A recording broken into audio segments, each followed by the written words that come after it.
Yeah. How are you? I'm good. How are you? I'm good. I've had a little more sleep. Like I've been adding like an hour of sleep a night. So now I'm getting 5 hours of sleep. But it was funny Ooh. because you know how the body gets used to everything.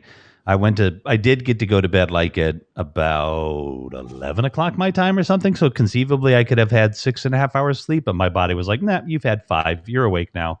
It's like, no, please, I want to sleep. But yeah, so I'm doing pretty good. And I'm excited. I qualify for the vaccine. So now I have to get an Woohoo. appointment. So that'll be a big relief because I think the plan now is that hey, Daily Debunker, hello. And hey, Kim Chi. I think the plan now is that once I get the vaccine and then the second dose, if I get the 2-dose one, and then about 3 weeks after that, my little associate producer is getting his butt back in school because I just can't handle it anymore. It's just too much. And odds are with the executive producer, I'll be vaccinated, and we think we've already had it, so I think we're going to do that. Um, but I have to have the vaccine before I can allow anybody in the house to be out there, more. So, um, yeah, I'm a little concerned about being overweight because in overweight Because of the risk people, profile? no, in overweight people, vaccines don't necessarily work. And Oh. they don't exactly know why, but I also think it probably has to do with the fact that, I weigh more than 2 people. So are they giving me a big enough dose? They're not changing the dose. You know what I mean? They're all the same dose. So I just might not be getting enough vaccine. So yeah, I want to get that answered a little bit I'm trying to get a virologist or a vaccinologist on here to answer those questions, and we'll get them answered for you and for me. And anyway, I see a few of our friends and our favorite concierge to the stars. Kimchi's Hi, out there. Kim. Joy's out there. Um, if, I wish my second vaccine. I got my second vaccine Wednesday. Awesome, Molly B. I'm so happy for you. Um, so yeah, um, how are things in your part of the world? I think places like Australia have just done incredibly well. And I mean, I don't know. I think the Australian population is probably what. 21, 22 million. Yeah, that's like it's my backyard, Like, I mean, Chicago's not that big, but if I were in New York, I'd be like, that don't even cover New Jersey. So yeah, Yeah. it's a lot easier. I'm not saying it's easy, but it's a lot easier It to, was it was easy. yeah. We had geographic isolation going for us because we're an island, Hmm. and we had some good state premiers who made those hard decisions early on that helped with containing the virus. So Hmm. some lockdowns. We have a national leader who's a little Trump light, Trump Wonky, yeah. wannabe. So if it had been up to him, he was going to the soccer and saying things, the football, and saying things like, oh, we've got to learn to love the virus and live with it.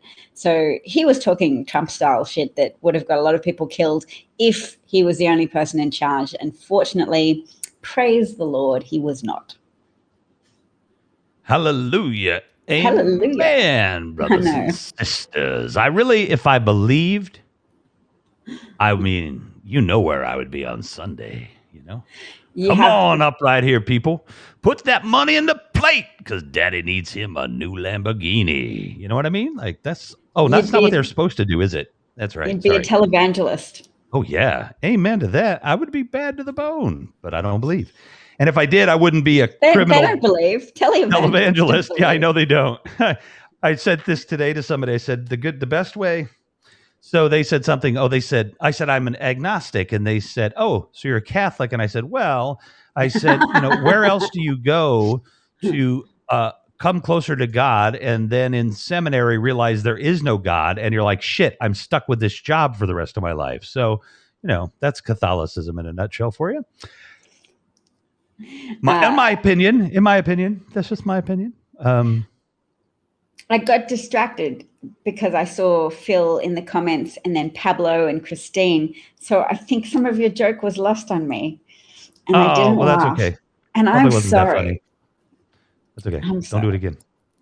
I want to end our relationship. Because I love you.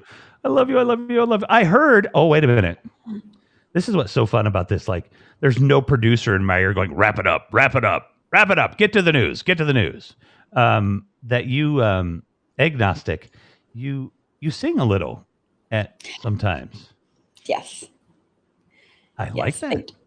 I'm glad you do like that. Yeah. Yes. I heard from the grapevine that you had some very powerful moments on the platform the other day, and that you sang at the end. And I just want to say that there were people that were there that communicated to me how special that was to them, and I'm glad you were able to have those moments. Well, thank you to those people that communicated that to you, and it was special for me too. It was like a cathartic debrief of everything that's happening in Australian politics right now, and why it's really hard for women, but also potentially exciting that maybe the outrage and the distress and anger is going to help be a catalyst for change. And so I sang a little and brought some emotion to the table to make up for what I lack as a singer. French singers are often like that, not necessarily.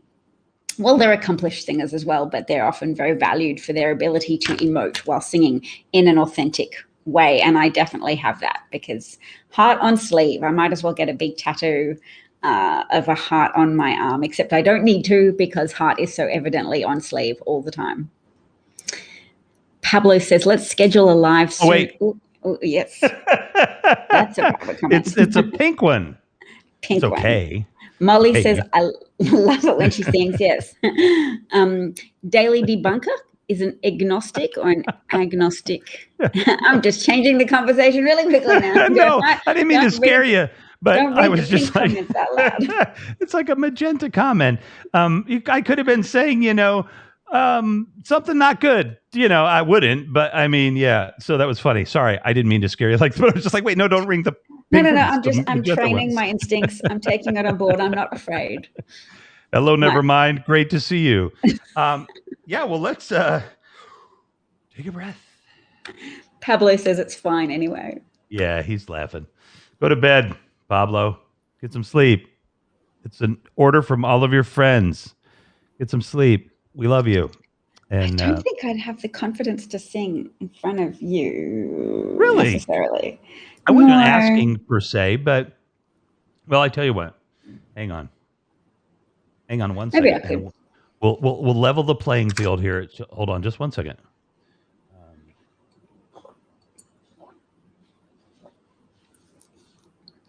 My voice is actually being butchered by the allergies. Pablo requested a song. Oh, great. Okay. Awesome. Way to go, Pablo. Let's see. What is that guy's name that I like to sing his song? Hold on. I got to think of the chorus. Okay, there we go. Totally going to do it. I'm going to sing. Not as shy as I pretend to myself that I am. Exactly. I don't even really pretend that I'm shy at all. I'm not shy. I sang in front of a few hundred people yesterday, but it's going to feel incongruous to me if I do sing at all, because you're talk man, and how could I bring singing into that? Singing is more like something where I just pretend I'm alone in a little room with a couple of people. Right. He's definitely sing man too, though. I can go off the screen. So, all right. I'm serious. My voice is like clogged up, but let me see what I can do. This is not a normal part of our show, but if you want it to be, just put $5 in the sponsor tab, and we'll think about it. It's Revapella. Yeah. Trailer for sale or rent. Rooms to let 50 cents. No food, no pool, no phone, no pool, no pets. I ain't got no cigarettes. But 2 hours of pushing a broom buys an 8 by 12-foot room. I'm a man of means by no means. The king of the road, and that's all you're going to get. And there you go. I paid the dues, but you did. DavKat's perfectly welcome to